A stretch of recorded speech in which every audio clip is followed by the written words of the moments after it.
মমতা বন্দ্যোপাধ্যায়ের বক্তব্যের মধ্য দিয়ে আজকে এটা অত্যন্ত সুস্পষ্ট বিষয় যে শহীদ ওসমান হাদির খুনের সাথে ভারত এবং তার গোয়েন্দা সংস্থা রয়ের প্রত্যক্ষ জড়িত থাকার প্রমাণ রয়েছে।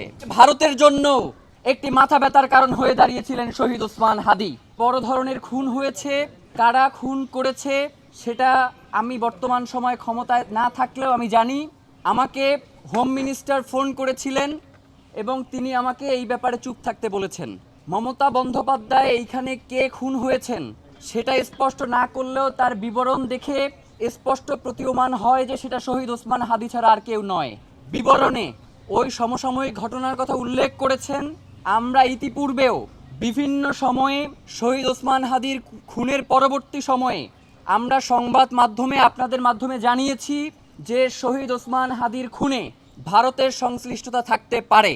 মমতা বন্দ্যোপাধ্যায়ের বক্তব্যের মধ্য দিয়ে আজকে এটা অত্যন্ত সুস্পষ্ট বিষয় যে শহীদ ওসমান হাদির খুনের সাথে ভারত এবং তার গোয়েন্দা সংস্থা রয়ের প্রত্যক্ষ জড়িত থাকার প্রমাণ রয়েছে। আমরা আপনাদেরকে স্পষ্ট করে জানিয়ে দিতে চাই যে ভারত কেন শহীদ ওসমান হাদিকে খুন করতে গেল, ভারতের এইখানে কি স্বার্থ রয়েছে।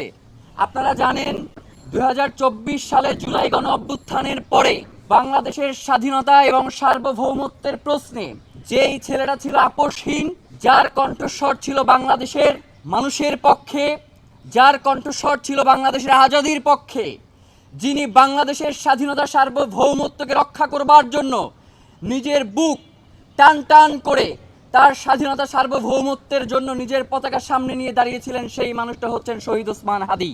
জুলাই পরবর্তী সময়ে আওয়ামী লীগ পালিয়ে যাওয়ার পরেও ভারত এই আওয়ামী লীগের মধ্য দিয়ে বাংলাদেশে তার আধিপত্যবাদ কায়েম করত। সে এই আওয়ামী লীগের মধ্য দিয়ে বাংলাদেশে তার ব্যবসা বাণিজ্য থেকে শুরু করে করিডোর ট্রানজিট সকল ধরনের আধিপত্য, সামরিক খাত, এইগুলোর নিয়ন্ত্রণ সে এই আওয়ামী লীগকে ব্যবহার করত, যার কারণে ভারতের জন্য একটি মাথা ব্যথার কারণ হয়ে দাঁড়িয়েছিলেন শহীদ ওসমান হাদি।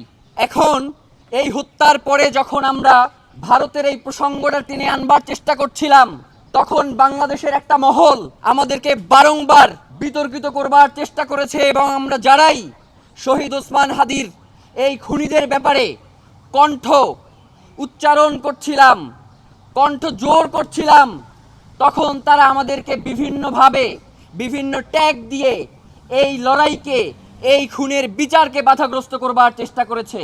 সুতরাং আমরা আজকের এই দিনে মনে করছি যে ভারতের সাথে সাথে যারা এই বাংলাদেশে বসে আমাদেরকে এই খুনের সাথে সম্পৃক্ত করে খুনিদেরকে সেফ এক্সিট দেওয়ার চেষ্টা করেছে, তারাও এই খুনের সাথে জড়িত রয়েছে।